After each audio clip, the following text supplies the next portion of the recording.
राधे राधे। राधा रानी की कृपा आप सब पर बनी रहे। आज की इस वीडियो में हम सोमवार की व्रत कथा को सुनेंगे। कोई भी व्रत उसकी कथा को सुने बिना अधूरा माना जाता है। तो चलिए हम अपनी कथा शुरू करते हैं। एक बहुत धनवान साहूकार था, जिसके घर धन आदि किसी प्रकार की कमी नहीं थी। परंतु उसको एक दुख था कि उसको कोई पुत्र नहीं था। वह इसी चिंता में रात दिन रहता था। वह पुत्र की कामना के लिए प्रति सोमवार को शिव जी का व्रत और पूजन किया करता था तथा सायकाल को शिव मंदिर में जाकर शिव जी के श्री विग्रह के सामने दीपक जलाया करता था। उसके इस भक्ति भाव को देखकर एक समय श्री पार्वती जी ने शिव जी महाराज से कहा कि महाराज, यह साहूकार आपका अनन्य भक्त है और सदैव आपका व्रत और पूजन बड़ी श्रद्धा से करता है।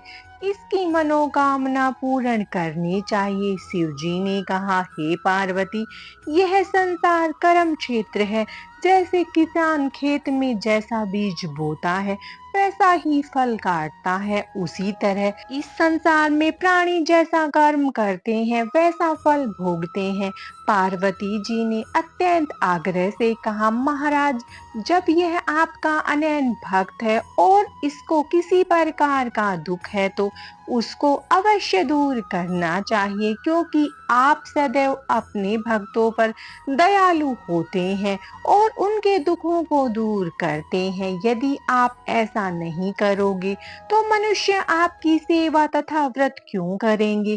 पार्वती के ऐसा आग्रह करने पर शिव जी महाराज कहने लगे, हे पार्वती, इसके कोई पुत्र नहीं है। इसी चिंता में यह अति दुखी रहता है। इसके भाग्य में पुत्र न होने पर भी मैं इसको पुत्र की प्राप्ति का वर देता हूँ, परंतु यह पुत्र केवल 12 वर्ष तक जीवित रहेगा। इसके पश्चात वह मृत्यु को प्राप्त हो जाएगा।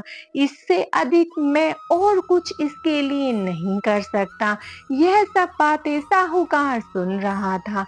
इससे उसको न तो कुछ प्रसन्नता हुई न ही कुछ दुख हुआ। वह पहले जैसा ही शिव जी महाराज का व्रत और पूजन करता रहा।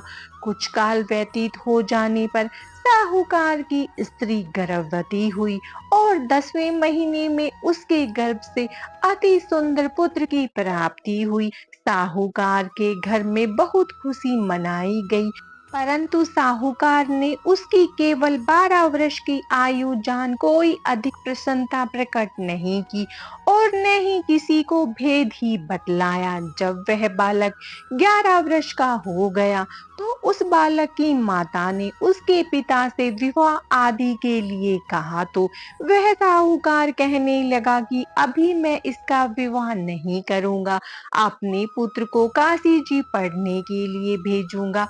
फिर साहूकार ने अपने साले अर्थात बालक के मामा को बुला उसको बहुत सा धन देकर कहा, तुम इस बालक को काशी जी पढ़ने के लिए ले जाओ और रास्ते में जिस स्थान पर भी जाओ यज्ञ करते और ब्राह्मणों को भोजन कराते जाओ।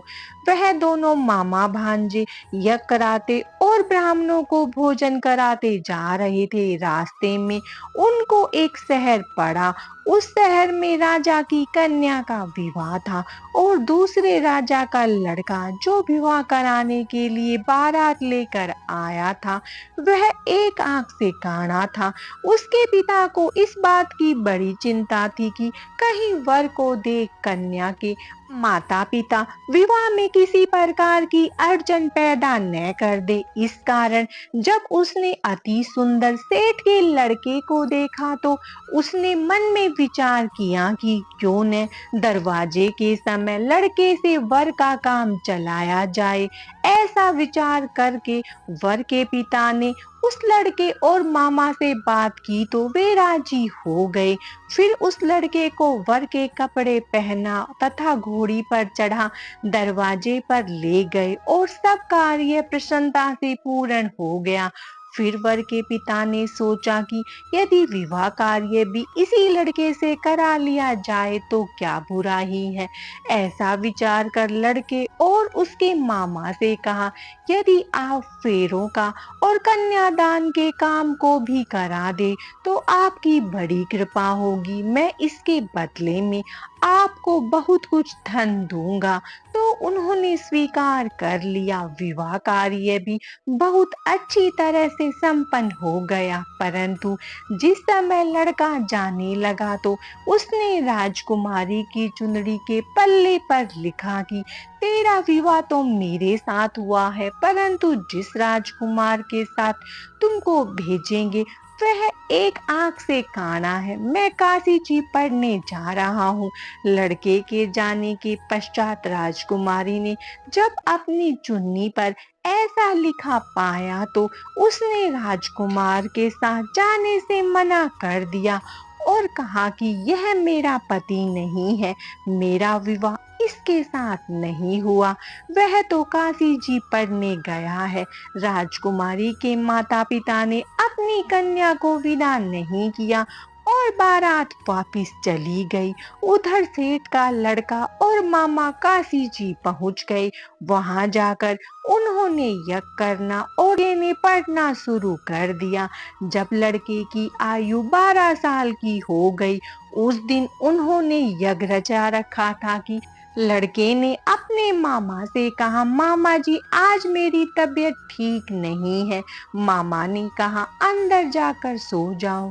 लड़का अंदर जाकर सो गया और थोड़ी देर में उसके प्राण निकल गए। जब उसके मामा ने आकर देखा तो वह मुर्दा पड़ा है तो उसको बड़ा दुख हुआ और उसने सोचा कि मैं अभी रोना पीटना मचा दूंगा तो यज्ञ का कार्य अधूरा रह जाएगा। अतः उसने जल्दी से यज्ञ का कार्य समाप्त कर ब्राह्मणों के जाने के बाद रोना पीटना आरंभ कर दिया। संयोगवश उसी समय शिव पार्वती जी उधर से जा रहे थे।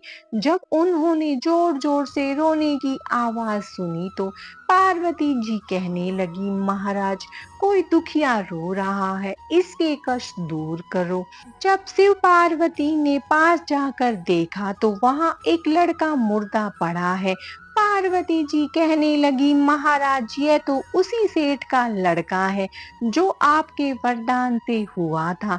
शिव जी कहने लगे, हे पार्वती इसकी आयु इतनी थी सो भोग चुका है। तब पार्वती ने कहा, हे महाराज इस बालक को और आयु दो, नहीं तो इसके माता पिता तड़प तड़प कर मर जाएंगे। पार्वती जी के बार बार आग्रह करने पर शिव जी ने उसको जीवन वरदान दिया और शिव जी महाराज की कृपा से लड़का जीवित हो गया। शिव पार्वती कैलाश चले गए। वह लड़का और मामा उसी प्रकार यज्ञ करते तथा ब्राह्मणों को भोजन कराते अपने घर की ओर चल पड़े।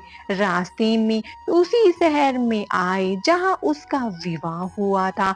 वहां आकर उन्होंने यज्ञ आरंभ कर दिया तो उस लड़के के ससुर ने उसको पहचान लिया और अपने महल में ले जाकर उसकी बड़ी खातिर की, साथ ही बहुत दास दासियों सहित आदर पूर्वक लड़की और जमाई को विदा किया। जब वे अपने शहर के निकट आए तो मामा ने कहा, मैं पहले जाकर खबर करता हूँ।